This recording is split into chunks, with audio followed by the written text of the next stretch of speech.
И повторно дојдовте во Сани Ресорт, место каде што се играат богатите од Јужна Европа.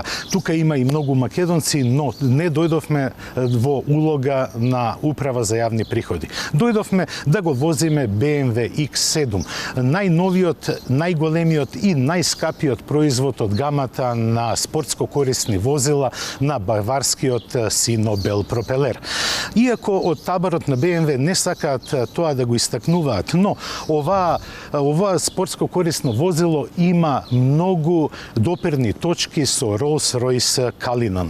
Тој дели голем број на технолошки елементи со тој модел. Но ново кај BMW X7 е и задната клупа, односно во него има простор за 7 патници. Кога задните седишта се подигнати, тогаш видите, овде има простор само за 2 мали торби и добро дебел новчаник. Но погледнете како е средена задната клупа.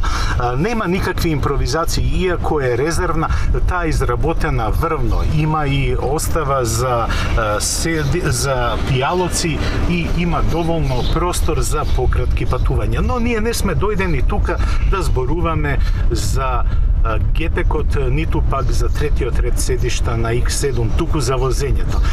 Денеска ќе бидам задуправувачот на X750, која означува ознака дека има 3 литарски турбодизел мотор со дури 4 турбополначи и има скоро 400 конски сили.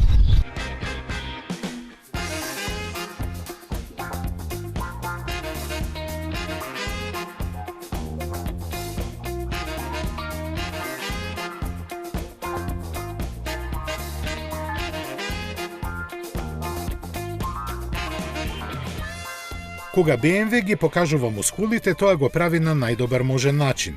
Во нашето соседство помина најлуксузниот караван на баварските машини, составен од првенецот X7 и веќе докажаната луксузна лимузина од серијата 7. Во фокусот ни остана луксузниот X7, чија појава и опременост не магепса. Со колосални, но складни димензии, силната појава е достојна на воскит. На предницата доминираат бубрезите, на чиј врв е поставен повторно предимензионираниот амблем на куќата. Обично, кога ќе се спомена тркала од 22 инчи, се мисли дека тие ќе изгледаат огромни, но на оваа каросерија тие изгледаат многу нормално. Големите затемнети стакла и покривните носачи допринесуваат да се замаскира големината на X7. Сепак останува првиот впечаток дека X7 е огромен. Тоа се забележува и во внатрешноста. Предните седишта се големи дури и за возач со позамашни пропорции.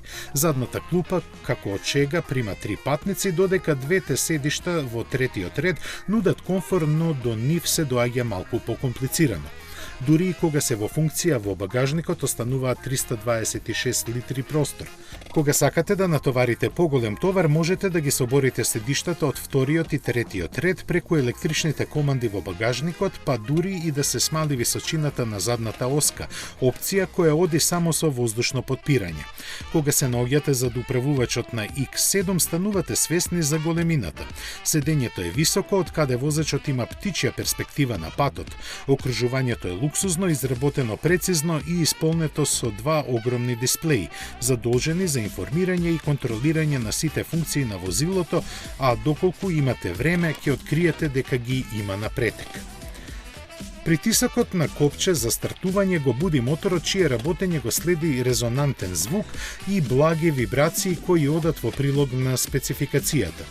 Иако има само 6 цилиндри, во линија располага со 4 турбополначи, испорачува 400 коњи и камионски 760 Нм при 2000 вртежи во минута, што е доволно да искорне куќа од темели. Наспроти колосалниот вртежен момент, повеќето возачи на X7 M50D нема да осетат битна разлика во секојдневниот сообраќај. Кога се вршат нагли забрзувања, во прв план доаѓаат 2,3 тони тежина на каросеријата. Кога пак се вози во свијаци, тежината не доминира. Одличното потпирање уште подобро ја анулира тежината и не дозволува инерцијата да ги превземе работите во своји раце. Така возачот во секој момент ја има контролата на ситуацијата, а како дополнителна помош се јавува електронските системи за безбедност кои функционираат како швајцарски часовник. Моторот има 4 турбополначи, чие работење на помали брзини го прави агилен и одговорен на забрзување. BMW X7 располага и со електронски модуси на работа. Кога е во нормален модус на работа, сите динамички перформанси се линеарни и очекувани. Вистинска трансформација се случува кога ќе се префрли во спортски модус.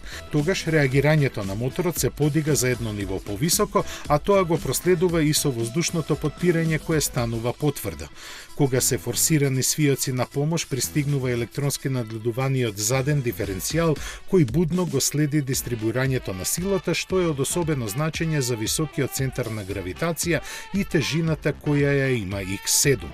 Нашето тест возило беше опремено со Executive Drive Pro систем, кој допринесува кон намалувањето на наклонувањето на каросеријата во свиоци, што дава поголема самодоверба на возачот на поголеми брзини. Голема помош доаѓа од опционалниот Integral Active Steering. Овој систем, преку управувањето и на задните тркала, пружа зголемена маневрабилност при паркирање и помали брзини, но и вртење на задните тркала во иста насока на движењето на предните, што пружа поголема стабилност при поголеми брзини. Сепак, мене не ми беше предизвик брзо да ја возам X7-ката. Иако е диамант во поглед на механиката, јас сакав да уживам во секој изминат километар. Во тоа ми помогна двата LCD дисплеи од 12,3 инчи на кластерот за инструменти и инфотеймент системот. Кристално чистиот звук што продираше од аудио системот Harman Kardon скоро совршено се вклопуваше со звукот на издувната гранка која доаѓа како стандардна во изведбата M50D.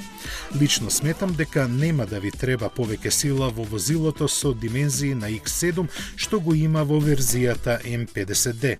Таа е остра на реакција и одлично одговара на сите стилови на возење. Економичноста е сосема прифатлива доколку се земат во предвид фактите на тежината, но и на силата на моторот. 12,1 литар просечна потрошувачка е сосема прифатлива, особено за просечните купувачи на X7, кои се далеку над финансискиот просек. Она што е постигнато со X7 M50D е фасцинантно. Да се направи така масивно возило со високо ниво на луксус, а лесно за возење како компакт, додека не го возев X7, мислев дека е невозможно. Големината и технолошката близина со раскошниот Rolls-Royce Cullinan го прави најголемиот баварец, вреден за парите и за статусот кого претенциозно го најавува.